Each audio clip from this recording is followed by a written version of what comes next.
بسم الله الرحمن الرحيم. السلام عليكم ورحمة الله وبركاته. أسعد الله مساءكم بكل خير من داخل دورة الأحياء بمدينة العاشر من رمضان.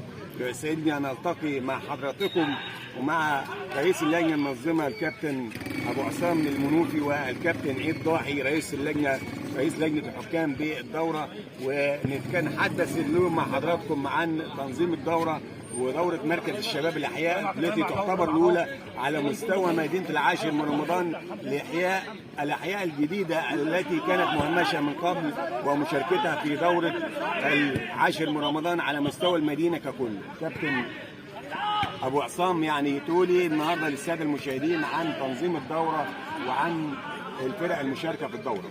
بسم الله الرحمن الرحيم. حضراتكم دي بطولة الأحياء بمدينة عاشر من رمضان تحت رعاية المهندس مدحت شهاب، الأمين العام لحزب النساء الوطن بالعاشر